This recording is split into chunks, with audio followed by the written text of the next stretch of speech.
the upcoming Johnny Depp versus AH 2021 trial, we're going to hear about a lot of intrigue and betrayal coming from the AH side of things. And betrayal is going to be our new thing for the day as we talk about brand new submissions coming from the person on the far left, Jennifer Howell, as she addresses AH, as she addresses AH's sister Whitney. Oh, this stuff, it is absolutely insane, and it shows you, be careful whose company you keep. This person that they end up turning on, this isn't a stranger either. This isn't a Johnny Depp friend. This is a person that AH's sister Whitney referred to as her chosen sister, implying that her real sister, yeah, I wouldn't choose her, I choose you. And yet, well, you'll see. So hey there. Now leading into the Johnny Depp versus AH 2021 trial over the next few months, we are going to see some bombshell revelations about not only what happened behind closed doors, but what was going on within a dysfunctional family and how if you were friends of these people, yeah, you either walk lockstep or else. Now to give some background on the relationship between Jennifer Howell and AH's sister Whitney, just look at the text messages in front of you.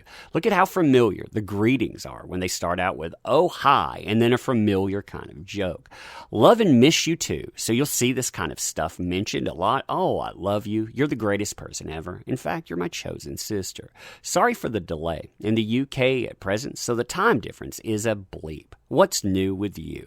Then you see a gap here, and then you see this first come in. Hey, chosen sister. I'm so sorry for the late text. As you know, I'm in the UK for court. Can you please call me when you get a chance, when you wake up? I've gotten some calls from the Sun's legal team about you possibly getting involved and giving evidence to JD's team.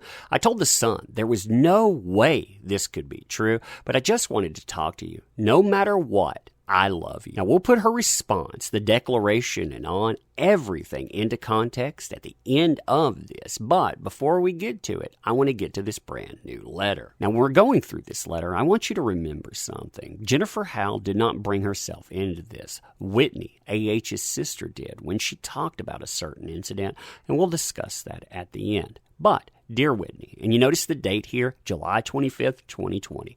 This is one of the most important letters that I've ever written in my life. I asked to write a letter to you in my own words after receiving 2 subpoenas yesterday to give testimony of my knowledge of what happened to lead you to stay with me after leaving the Eastern Columbia building and the penthouses of AH and Johnny.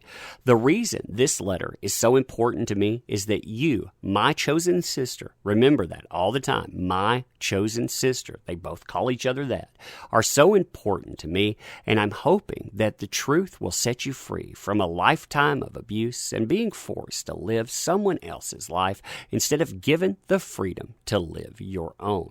I feel that I am writing this on behalf of everyone who loves you and wants to help save you from, yet again, fighting a battle that is not yours to fight. Outside of Google alerts for the charity and what is the media circus going on right now, I've been unaware of the ins and outs of what is happening between AH and Johnny. It was brought to my attention that you made reference to AH kicking you out of the penthouses and went to live, quote-unquote, on your boss's floor. I don't think it took them long to connect the dots and figure out who your boss was at the time. I've been trying to catch myself up to speed on everything, and I'm afraid that there are different storylines between what I shared and what you shared. Now, that is an important distinction, too. It didn't take them long to connect the dots to figure out who you were talking about there. And when I looked at this, well, the storylines between what happened and what you're telling, they don't match up. So yeah, I'm just trying to tell you this because I'm your friend. Continuing on, I spoke with Adam Waldman this morning and was asked some questions and answered honestly with my account of the situation. Just so you know, Adam was respectful, kind, and understood my allegiance, and all of this is to you and you alone. Again, very important distinction there. Not to Johnny Depp, not to AH, not to Adam Waldman, to you and you alone. Continuing, I have never been more upset during any of this drama than I am right now at the thought of AH asking you to leave your husband and your kid, basically is what's said there, to go to London and entangle you in all of this. If you feel that you have been asked or compromised in any way to do anything that might perjure yourself, I beg you to to recount, and for once in your life, think of yourself first. You have found an incredible man and have this beautiful and amazing child, and if anyone would ever put you in a position to risk that, they do not love you. I have shared the names of other staff at the Art of Elysium who were on board while you were there and heard your account of this situation. I am not sure if they will be subpoenaed, but their names have been submitted to the record. Now, just to note, that's at least 20 people. So, yeah, we may be hearing a lot of people backing up some of these claims, and who knows what else would be put on record. To continue, I hope you know that the little family created during your time at the Art of Elysium all love you very, very much. It crushes my soul knowing that you may hate me for the rest of your life and never to speak to me again. Losing your friendship is something that I'm willing to risk if it frees you, your husband, and your child from all of this and allows you to build your family and your life for you and you alone. You have been my every prayer, every thought, and every consideration. Now, I want to highlight this next part because this is a distinction between, say, AH and AH's sister, Whitney, and normal people out there. Normal people do not document their friends and loved ones. They're not thinking about the next move. That's what sets normal people apart from these folks. So, check this out.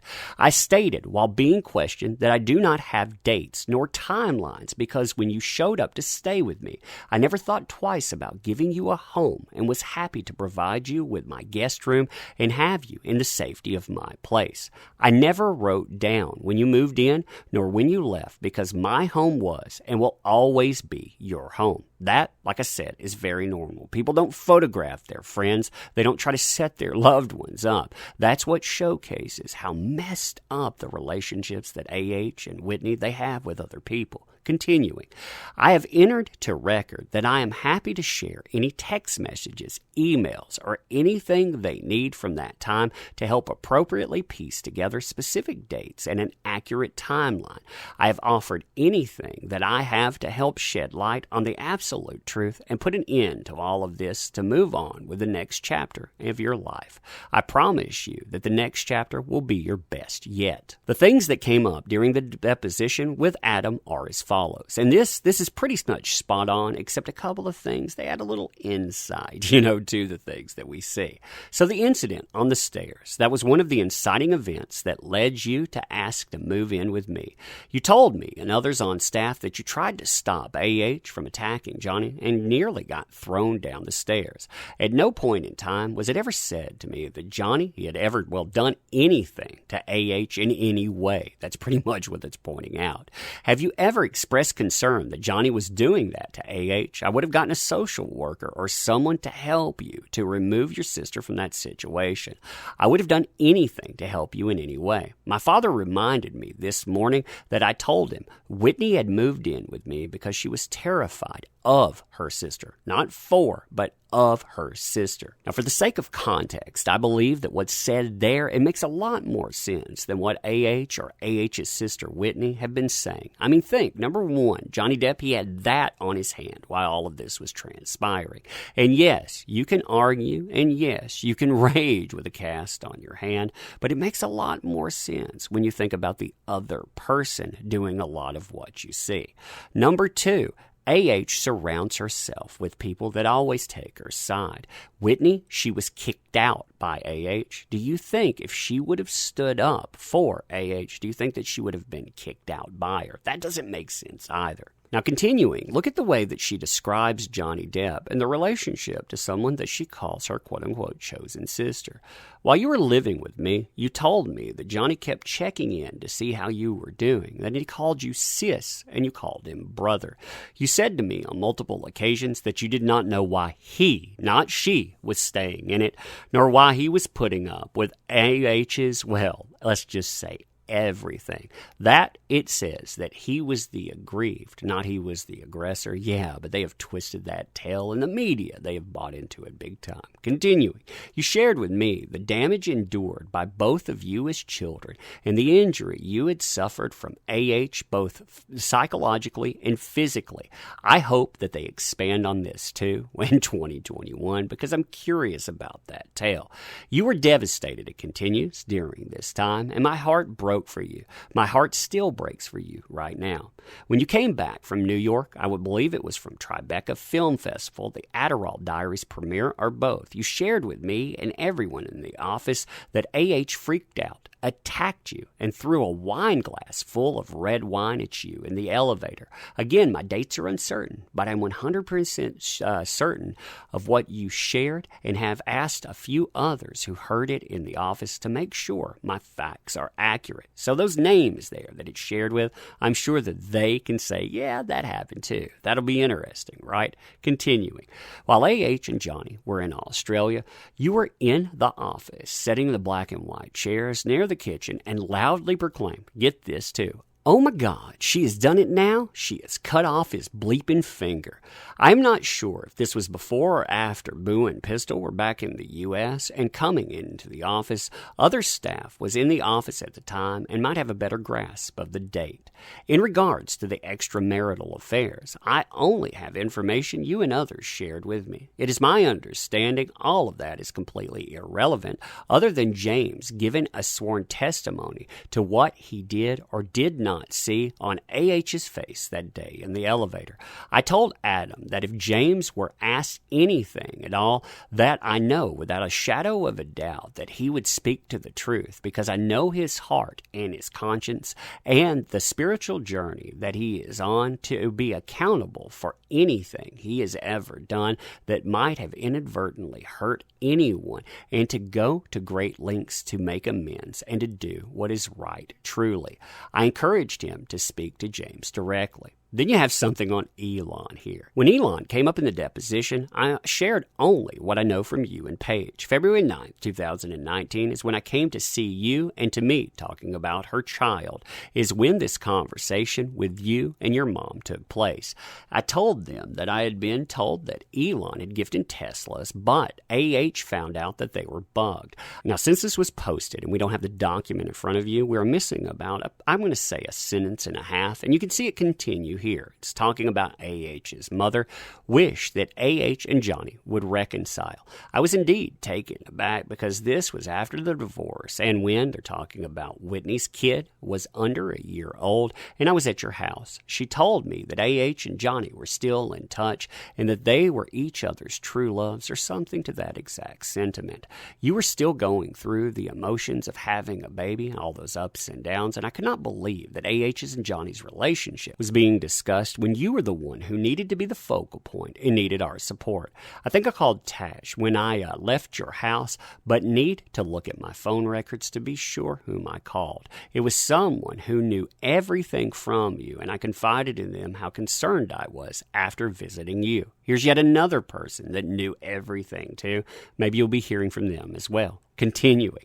The other thing that was discussed were the character reference letters that I wrote on behalf of A.H. for volunteering with the charity, the $250,000 donation that came from an anonymous donor on behalf of A.H. Now, this is something we don't have in the deposition part. I shared that I believe that the contribution was from Elon, but have absolutely no recollection of you telling me that. But for some reason, that was put in my head by something either you or someone else on staff said. So in the deposition, she says that she thought it was from Elon, but it gives you some kind of idea of why she thought that. Now, this next part is not in the deposition at all, and I find this interesting because it talks about Rocky or Raquel Pennington. That's the go-to person A.H. has for every claim that she makes. So, quote, your thoughts on Rocky freeloading off of A.H. and then freeloading off of Johnny, and your overall thoughts on Rocky. I let them know that I did not think that there would ever be a world in which you would conspire with Rocky to do a cover-up for A.H.,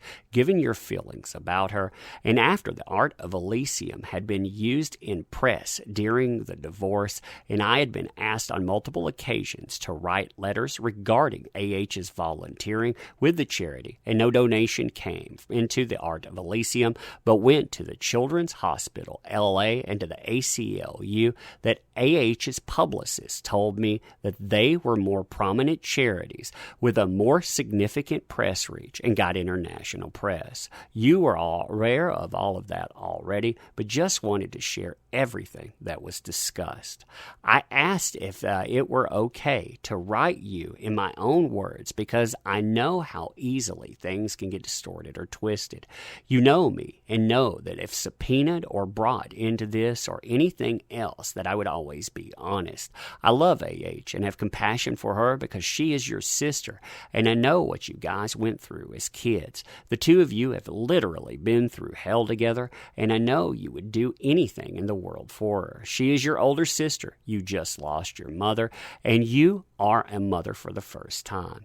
It is time she thought of you and your needs and put them above her own needs. Asking you or even agreeing to have you leave your husband and child to involve you in all of this is selfish beyond comprehension.